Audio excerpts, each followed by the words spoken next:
Muy buenas noches.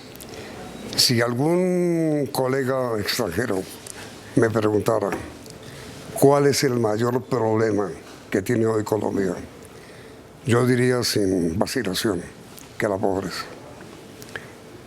La pobreza, originada por otro mal, que es la excesiva concentración de la riqueza, y que origina otros males, como el narcotráfico, como la violencia, como la falta de salud y la falta de educación.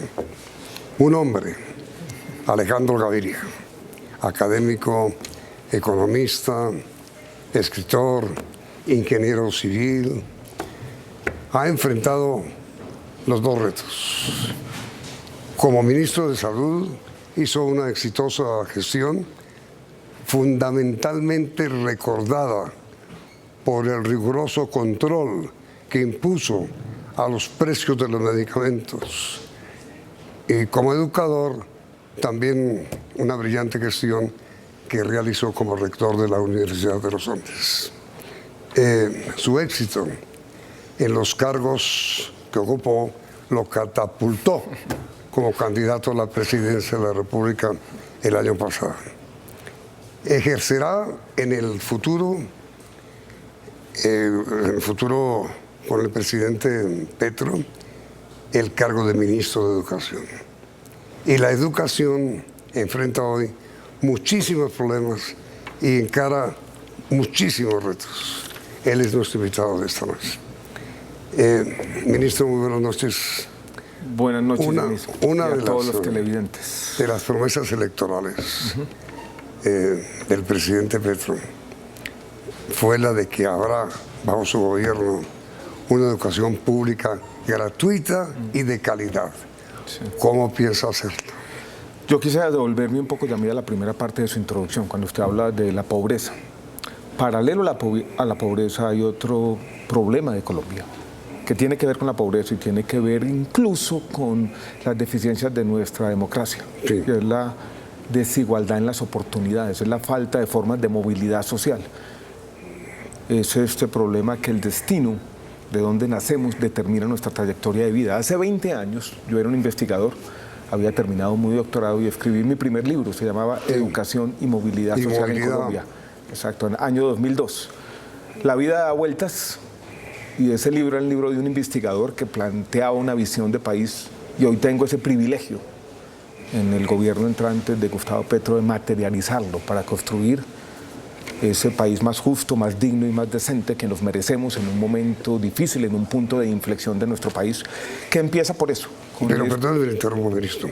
Usted acaba de utilizar la palabra privilegio. No es, lamentablemente en Colombia, la educación un privilegio. Lo ha sido y por eso la educación tiene que ser ese igualador social, esa forma de igualar las oportunidades. La cobertura de educación superior en Colombia ha aumentado, lo tenemos que reconocer de esta manera. En las reuniones de empalme que hemos tenido con el Ministerio de Educación se ubica más o menos en el 54%. Pero todavía en muchas ciudades y municipios de Colombia hay un joven talentoso que termina su secundaria, por ejemplo, quiere estudiar y no puede hacerlo. Y su vida va a ser una vida de frustraciones acumuladas. Y ahí viene su pregunta, ¿cómo lo vamos a hacer? Sí. Cuando yo tuve la primera reunión con el presidente electo Gustavo Petro, sí, él planteó, en medio de la conversación me dijo, yo quiero hacer una revolución educativa. Sí. Y eso necesita, ya mí digámoslo claramente, recursos. Tiene que haber una priorización dentro de los planes del gobierno en los recursos que van a la educación. Y hablamos mucho de educación superior y él dijo, durante mi campaña yo hice énfasis en eso, en educación superior. Y eso necesita recursos en el corto plazo, asignaciones presupuestales, y en el mediano plazo necesita un cambio legal, una reforma integral a lo que se conoce en Colombia como la Ley 30 del año 1992, que determina en 2 articulitos, el 86 y el 87, la forma como se asignan y se distribuyen los recursos para las universidades públicas de nuestro país. ¿Pero qué dice exactamente la ley? La ley es la que determina la bolsa de recursos que va a las universidades y cómo se distribuyen entre las diferentes instituciones de educación superior de Colombia. Pero dice usted, ¿para aplicarla o para reformarla? Para reformarla con el objetivo de tener más recursos para la educación superior y poder materializar eso. Eso por un lado. De otro lado, ha planteado también el presidente electo que quiere hacer infraestructura de educación perdone. superior. Mejor dicho, ¿con qué objetivo y cómo lo logran? Con el objetivo de tener un mecanismo institucional para asignar mayores recursos a la educación superior pública. ¿Y cómo? Porque sin eso no vamos a poder materializar los sueños. ¿Cómo lo logran? Sí. Sentando en el Consejo de Ministros, está el ministro de Hacienda, está el presidente que dice, es que yo quiero hacer esto, esta es la revolución educativa y lo vamos a hacer. Revolución Ese es el compromiso, eso es lo que tenemos que hacer. Mientras tanto, trabajaremos para terminar bien el año 2022, para fortalecer algunos de los programas que se han hecho, por ejemplo, de gratuidad en la educación pública, para reasignar algunos recursos y para trabajar en ese sueño, Yamid, para que esa educación superior no sea un privilegio en Colombia. Pero a ver, señor ministro, usted va a emprender, según lo acaba de decir, una revolución educativa. ¿Para lograr qué? Primero. Voy a decirlo en 4 cosas. Sí. Incluso cuando se anuncia ayer mi nombramiento como ministro de Educación, Gustavo Petro lo anuncia como se anuncian hoy las cosas en la política y en la vida. Es por una red social. Sí. Y él plantea esos objetivos primordiales. Entonces le digo, el primero, mayor educación preescolar, aumento de las coberturas. Segundo, jornada extendida, haciendo énfasis en aspectos culturales. Él habló de la música, de la literatura. ¿Extendida a cuánto, ministro? Todavía no tenemos los números. Es simplemente un objetivo. Hablando sobre todo de básica y media, jornada extendida en básica y media. Segundo. Tercero, dijo claramente, es aumentar de manera sustancial la cobertura de la educación superior pública, gratuita, para moverse a la educación como derecho hacia la universalización. Y quinto, que todo esto resulte en su visión, que es una sociedad del conocimiento. A medida que tenemos una población con mayores oportunidades, eso va a generar también historias de desarrollo, formas de inserción distinta de la economía colombiana en la economía global.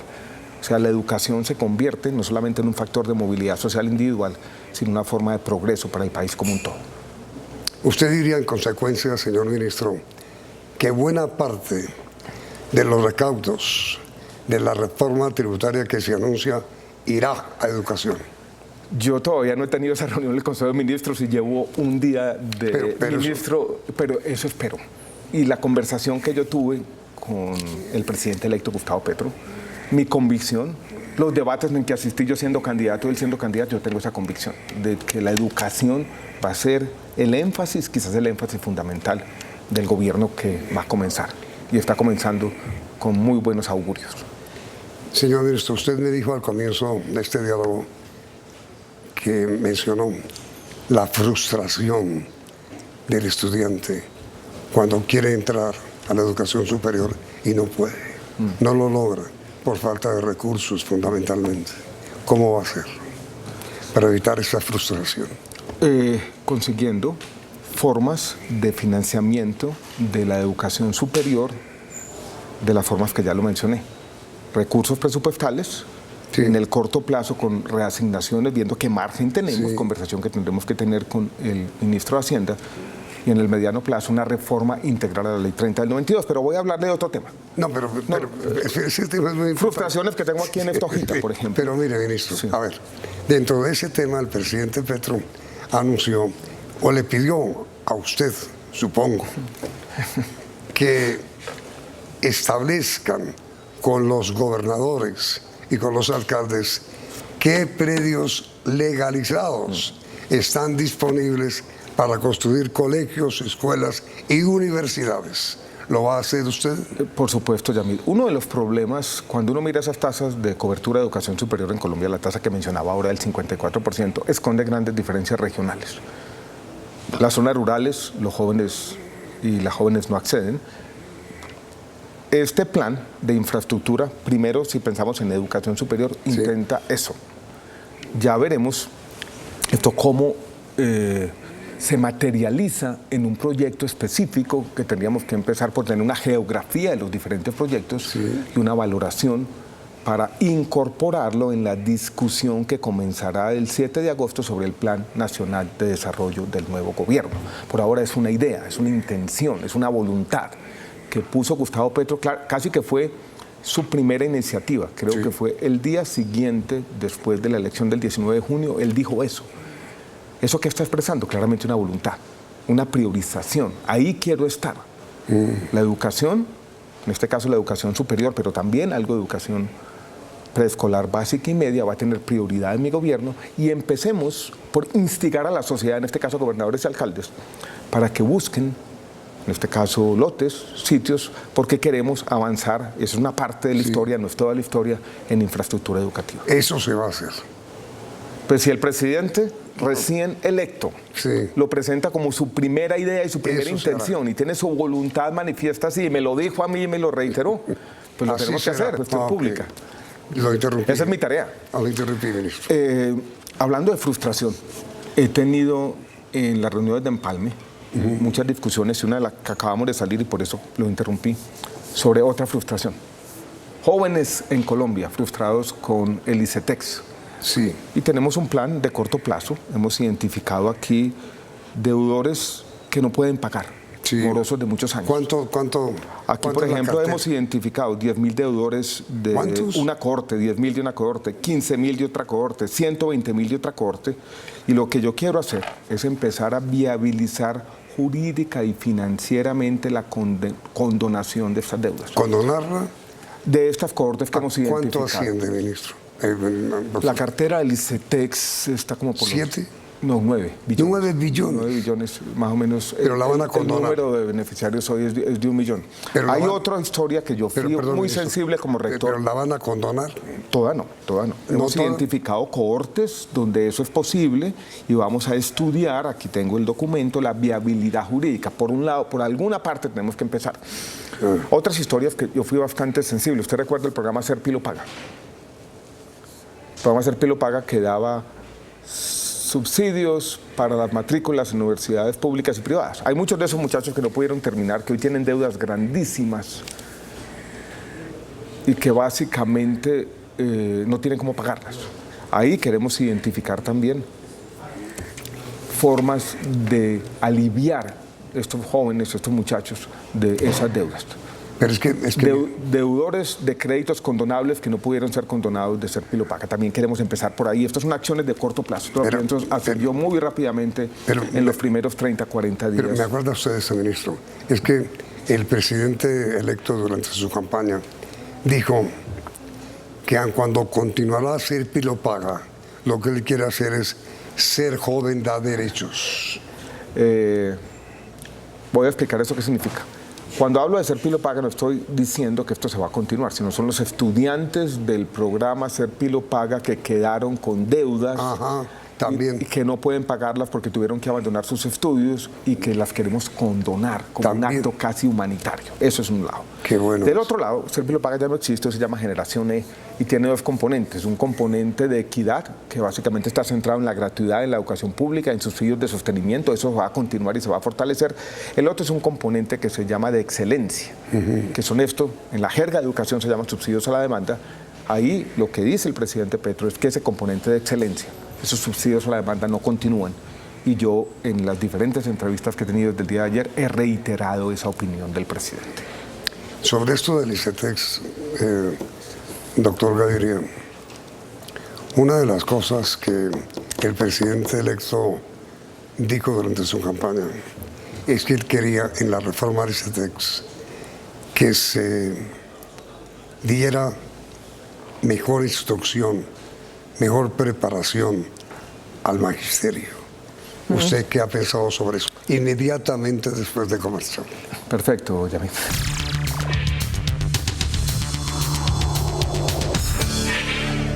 A ver, señor ministro, el ICETEX y la educación más dedicada al magisterio para la calidad educativa, Lo que señaló en su momento el candidato Gustavo Petro fue que yo creo que él quería ya en el ámbito nacional continuar un programa que él hizo siendo alcalde, donde los maestros y maestras pudieron tener estudios de maestría, por ejemplo, en educación, y pudieron acceder a posgrados, y que el ICETEX, estoy interpretando, sea el instrumento para eso. Yo creo que eso es fundamental y tiene que ver, ya mismo voy aquí a ir a un tema un poco más general, y es la idea de la dignificación de los maestros, de que los maestros y maestras ocupen el lugar protagónico que se merece en la sociedad.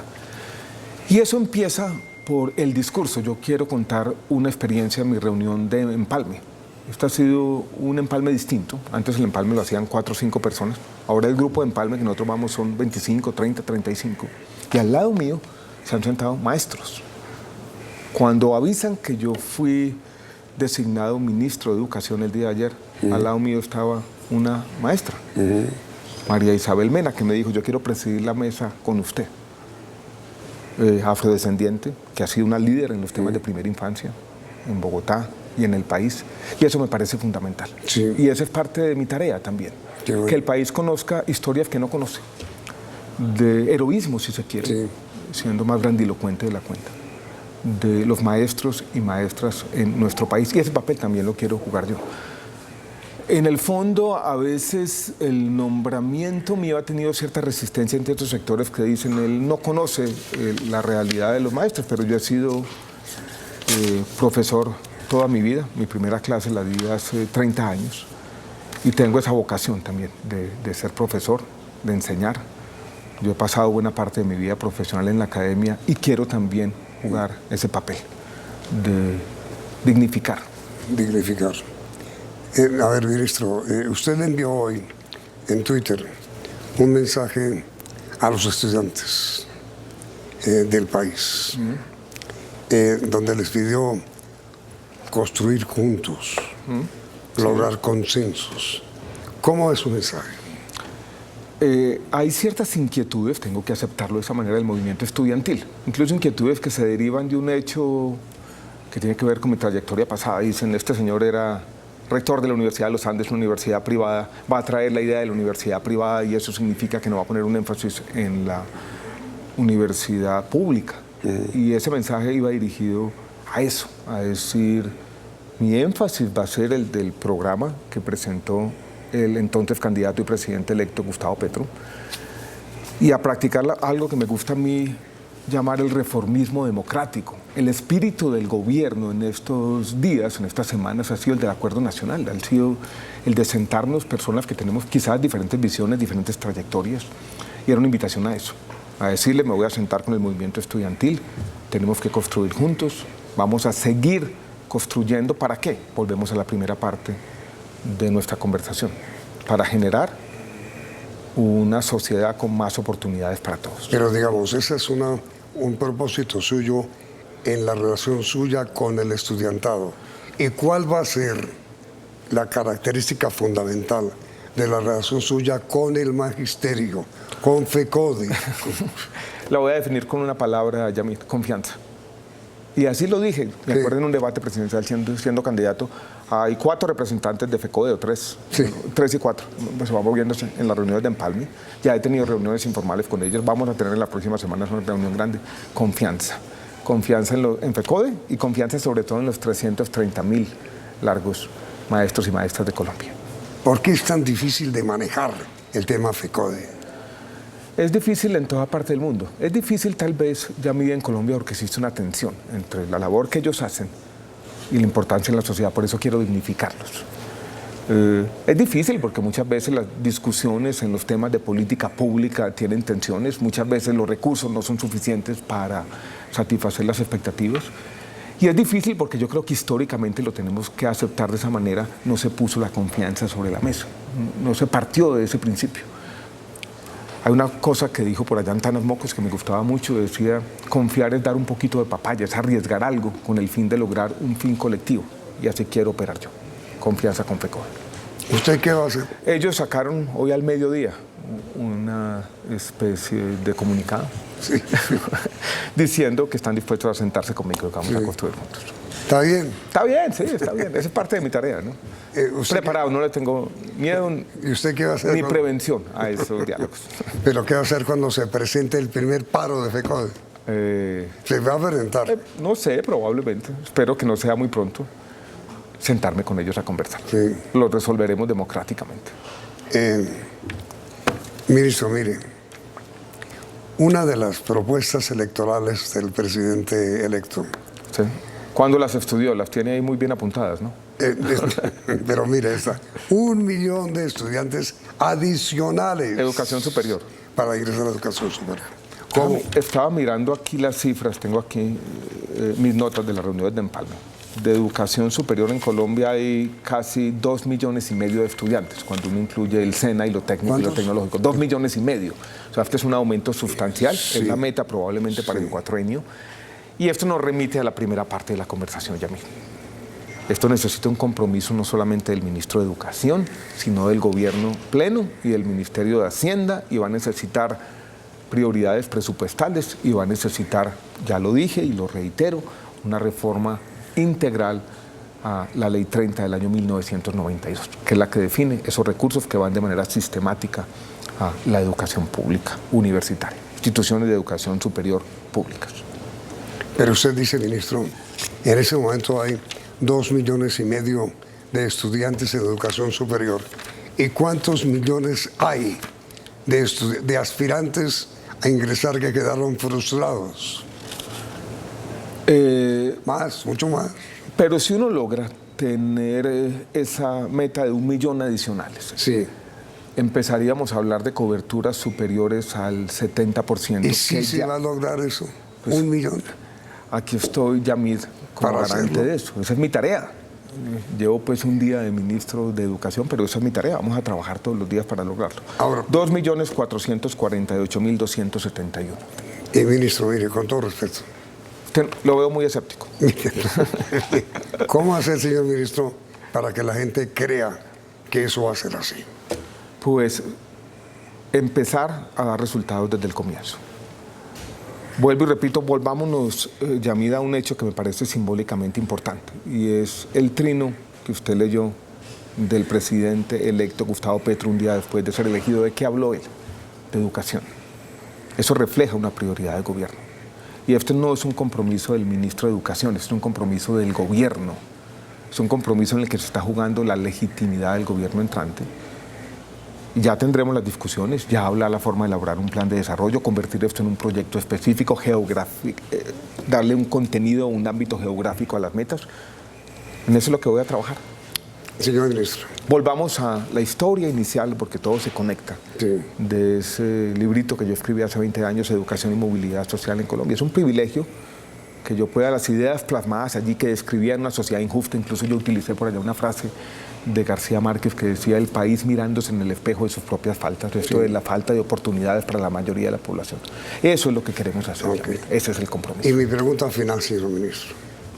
En su opinión, ¿cuál es el mayor problema que tiene hoy la educación en Colombia? Yo lo dividiría en dos. A ver. El primero, la falta de acceso a la educación preescolar Sí, y a la educación superior. sí. Y el segundo son Perdón, antes del segundo. ¿Cómo va a ser para que haya más fácil acceso? priorizando recursos, como lo he dicho durante toda la entrevista. Le doy el segundo problema, que yo creo que es algo de lo que no hemos hablado y que es fundamental. La pandemia nos dejó unas brechas de aprendizaje grandísimas entre regiones, entre lo público y lo privado, En deserción. entre lo urbano y rural. En deserción. Hay niños hoy en día en tercer grado, en cuarto grado, que no saben leer. Sí. Y ese es el otro problema, que tenemos que atender y tenemos que atender de manera oportuna, y va a ser la otra prioridad. No pudimos hablar de eso durante la entrevista, pero ese es el otro segundo problema.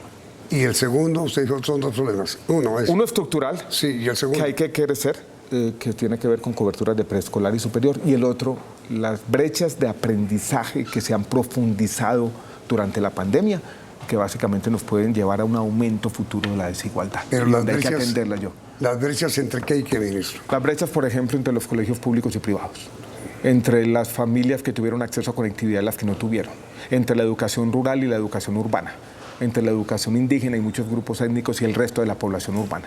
¿Y cómo, La educación se apagó por 15 meses en Colombia, en muchas regiones apartadas. ¿Y cómo lo va a remediar semejante brecha? Tenemos un plan para hacer eso, que empieza por algún trabajo que ya se ha hecho, por fortalecer los planes de educación rural, por volcar la sociedad, por convertir los colegios y escuelas en el centro de la sociedad, por hacer unas tutorías. Esa es mi tarea, va a ser mi tarea fundamental.